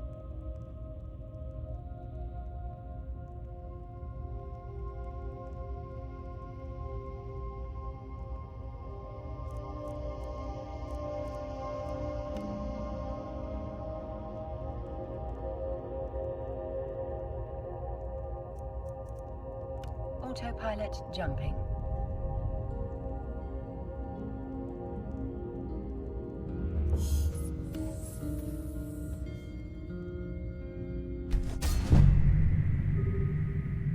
Warping to Stargate. Warp drive active.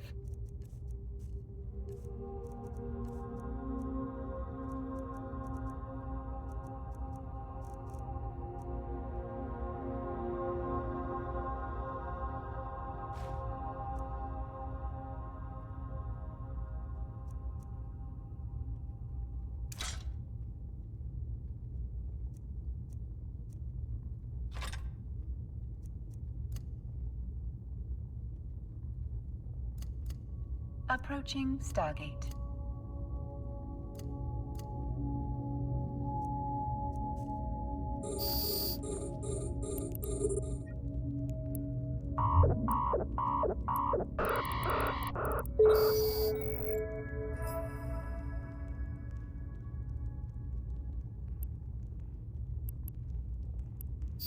Approaching Stargate.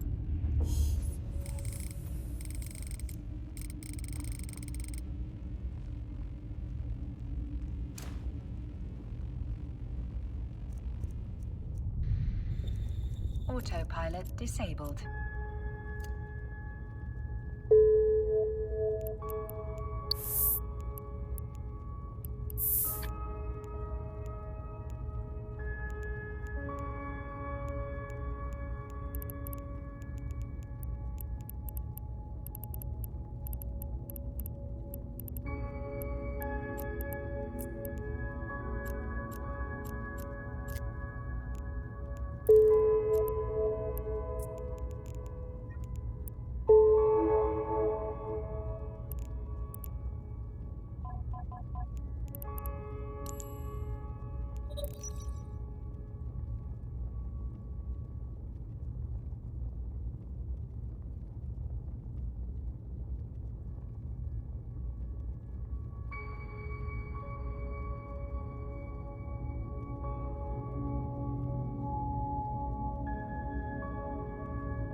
Autopilot engaged.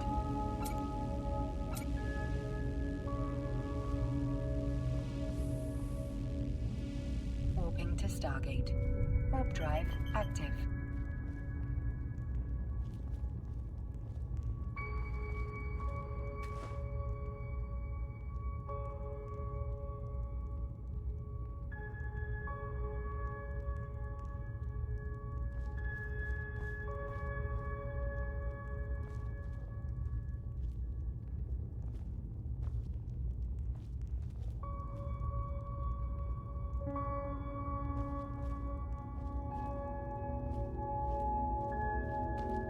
Approaching Stargate.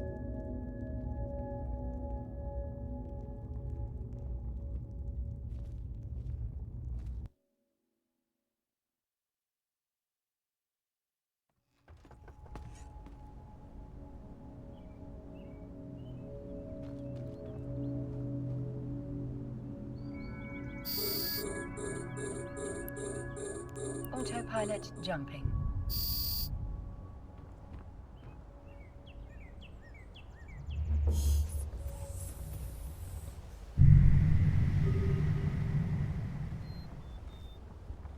Warping to Stargate.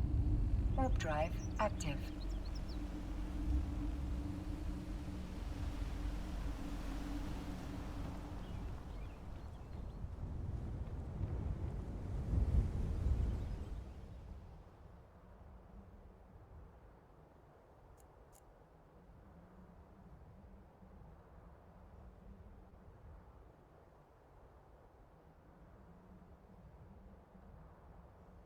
Approaching Stargate.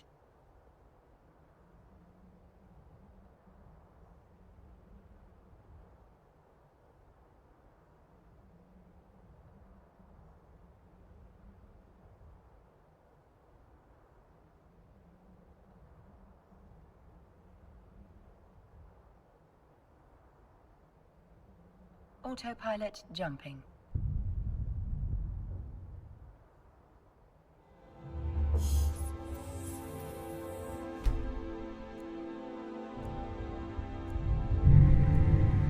Warping to Stargate. Warp drive active.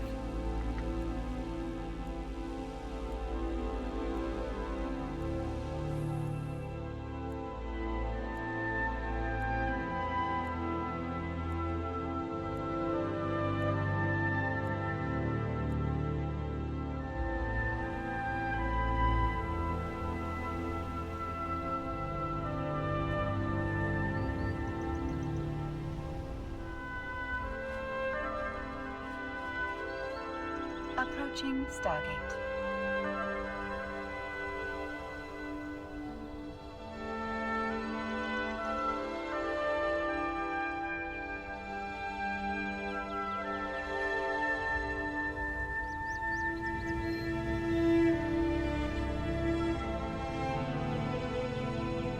Autopilot jumping.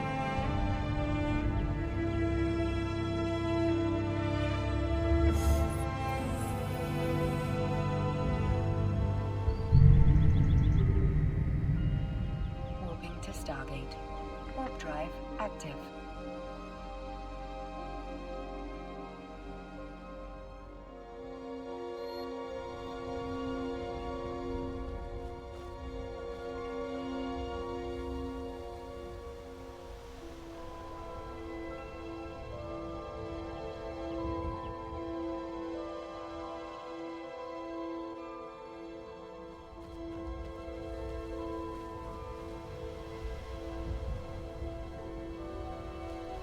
Approaching Stargate.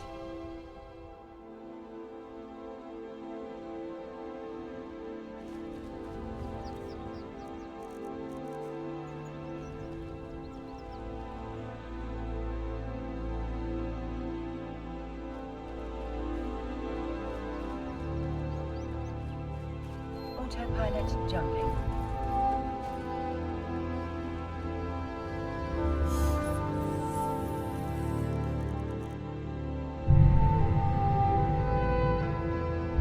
Warping to Stargate. Warp drive active.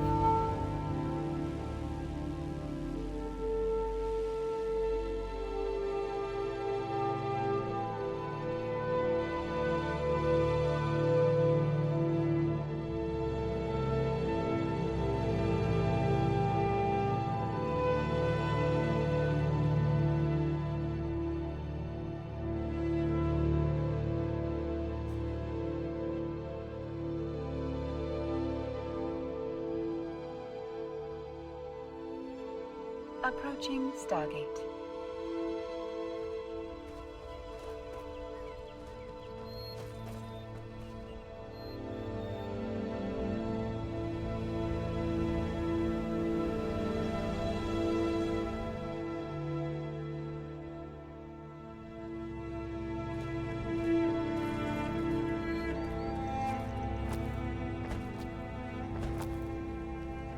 Autopilot jumping.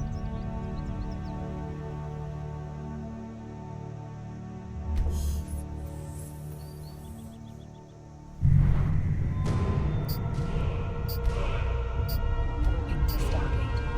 Warp drive active.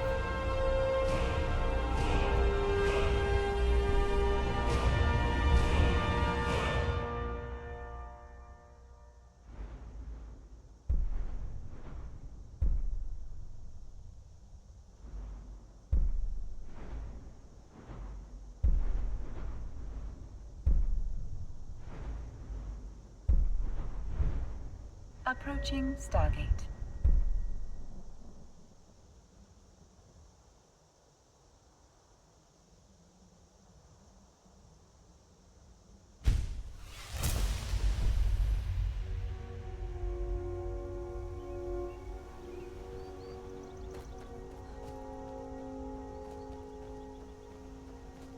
Autopilot jumping.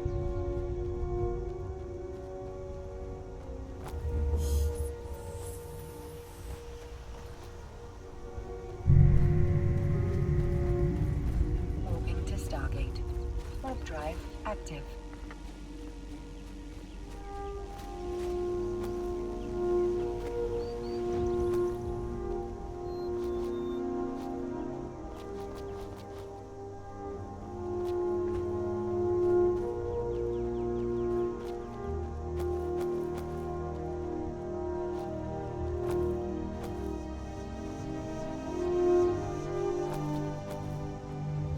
Approaching Stargate.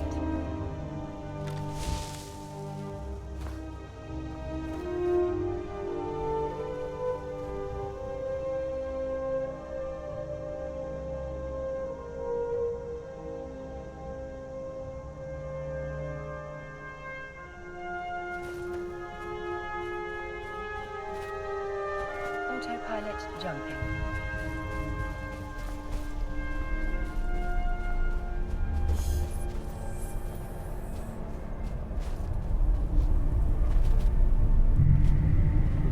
Warping to Stargate. Warp drive active.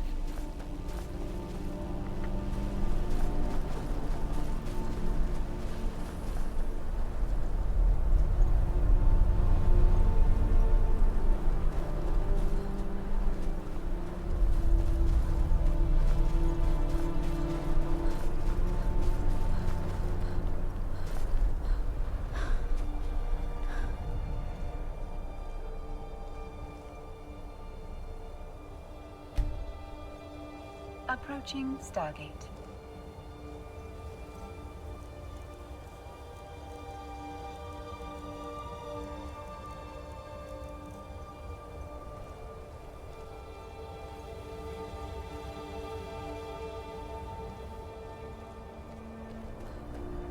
Autopilot jumping.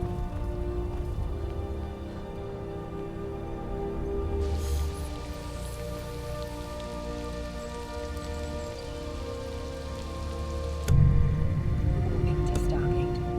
Warp drive active.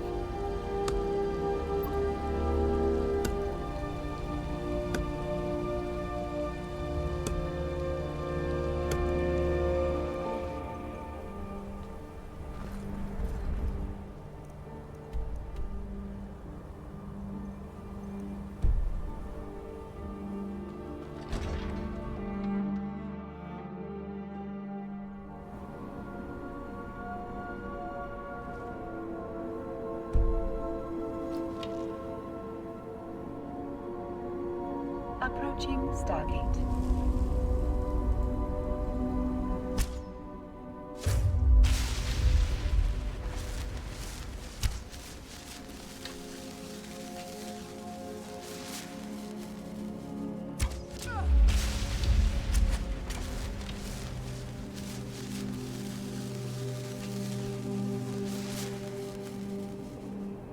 Autopilot jumping.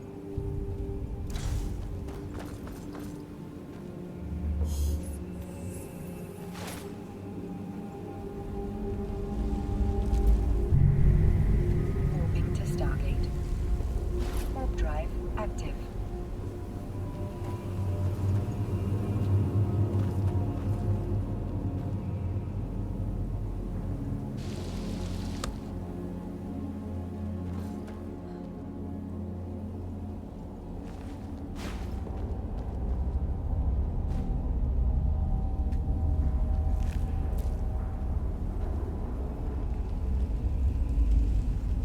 Approaching Stargate.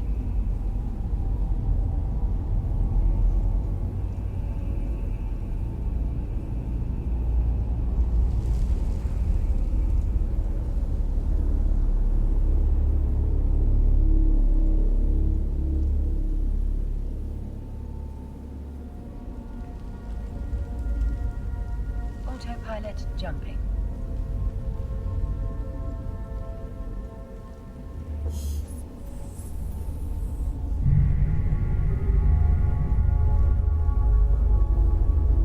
Warping to Stargate. Warp drive active.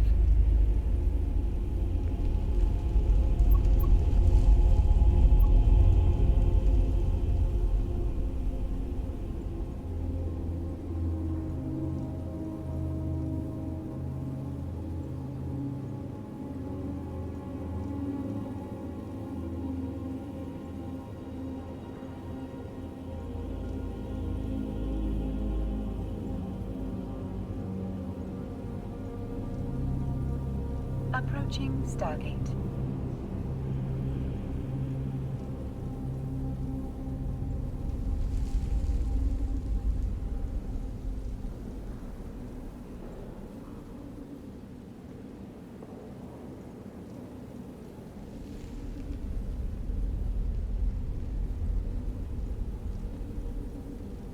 Autopilot jumping.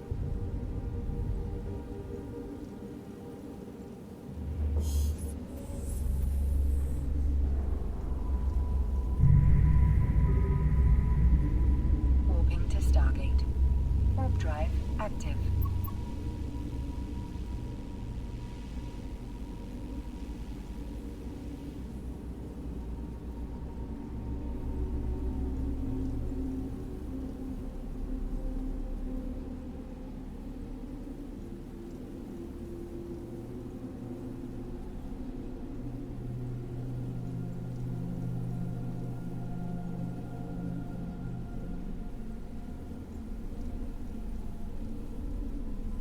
Approaching Stargate.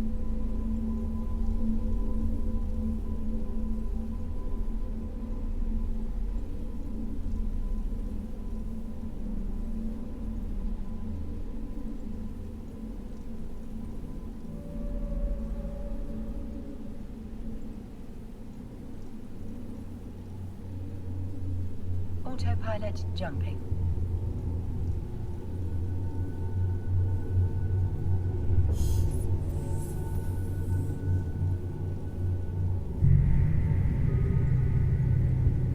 Warping to Stargate. Warp drive active.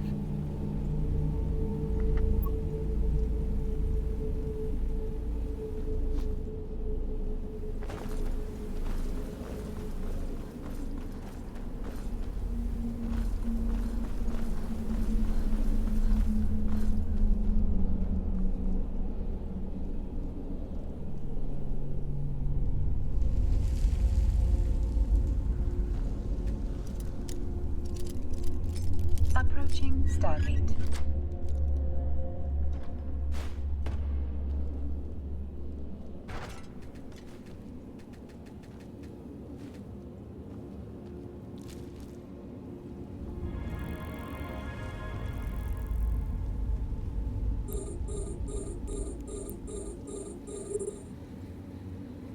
Autopilot jumping.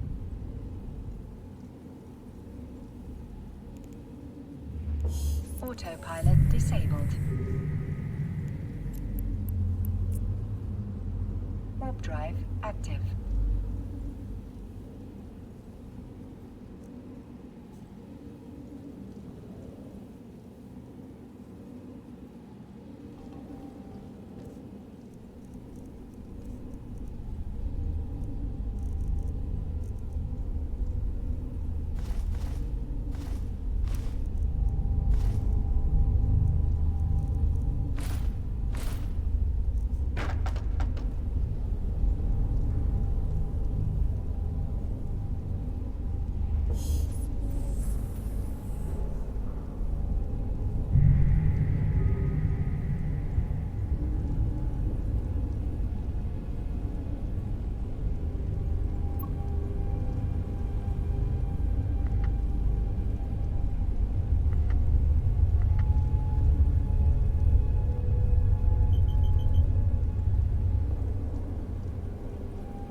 drive active.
did it. You killed it. Now cut me down before he...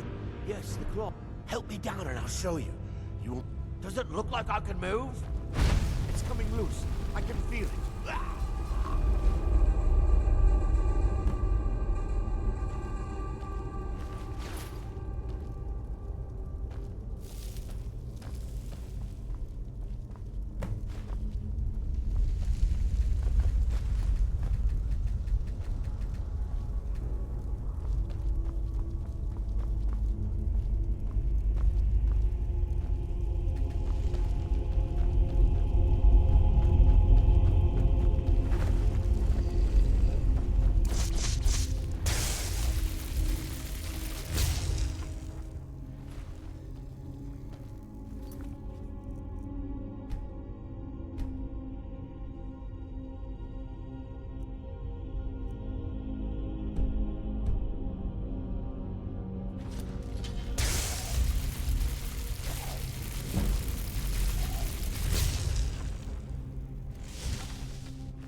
could I have? Nice talking to you.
bringing civilization.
Warp drive active.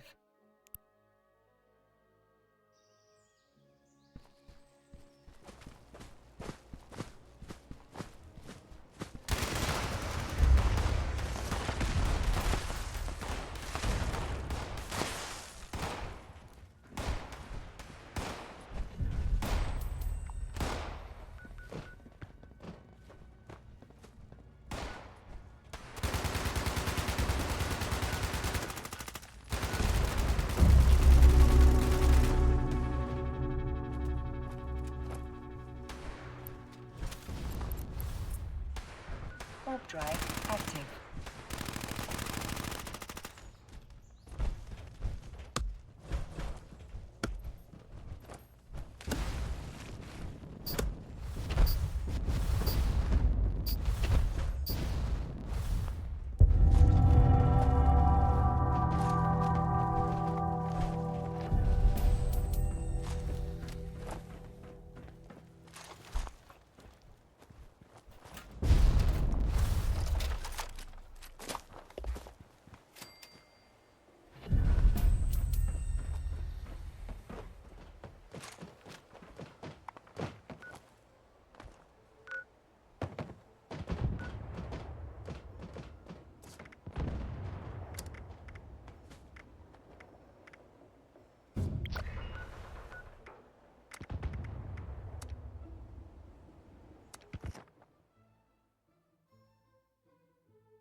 Warp drive active.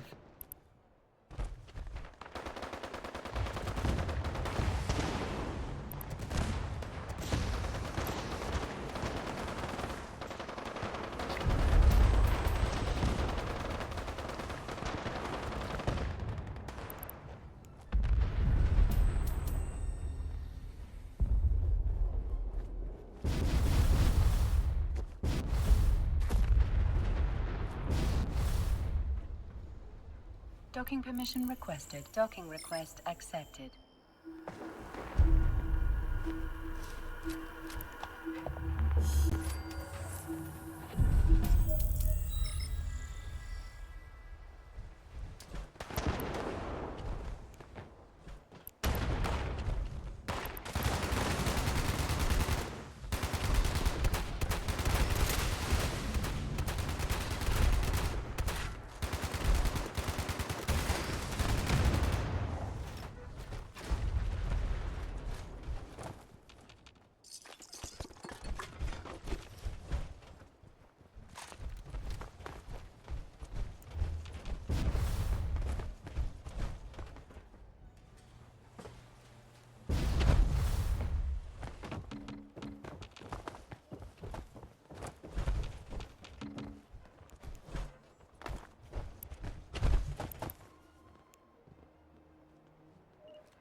Warp drive active.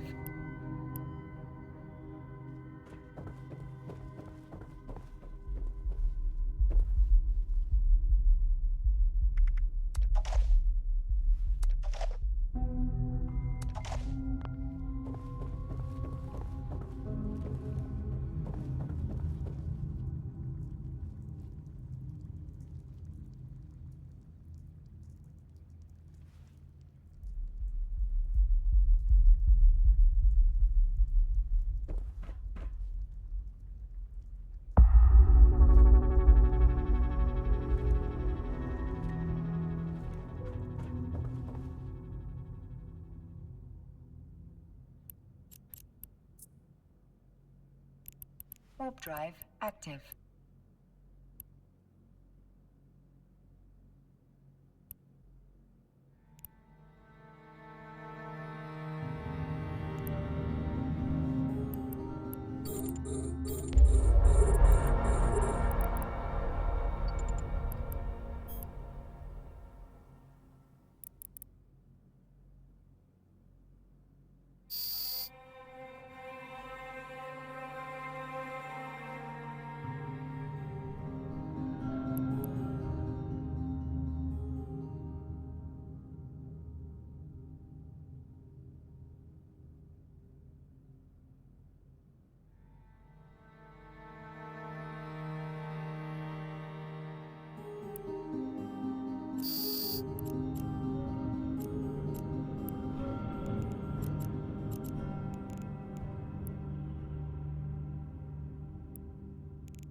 Warp drive active.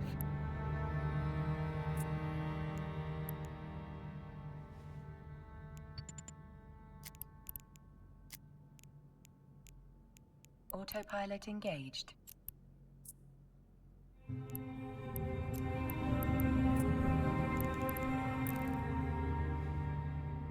Warping to Stargate. Warp drive active. Autopilot disabled. Warp drive active.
Warp drive active.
Warp drive active.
Warp drive active.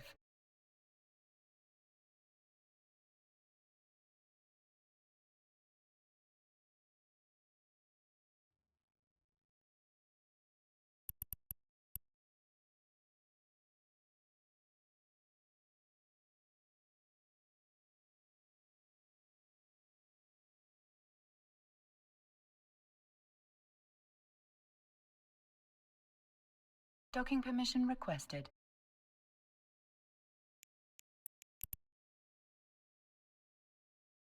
Docking request accepted.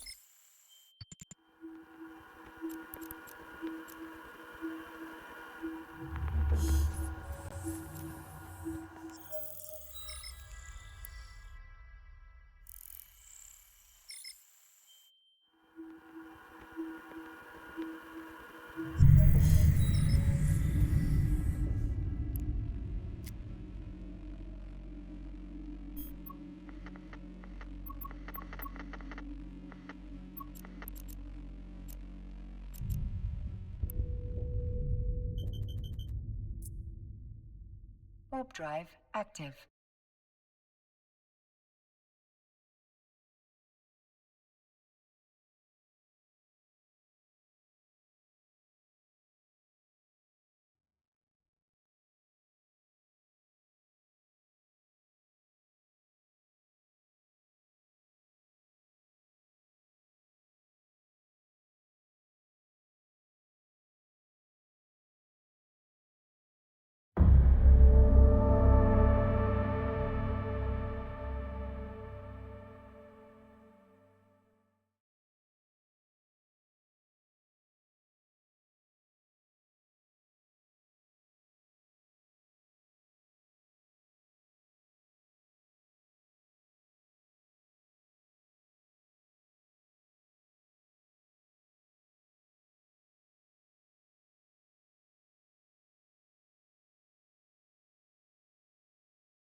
Warp drive active.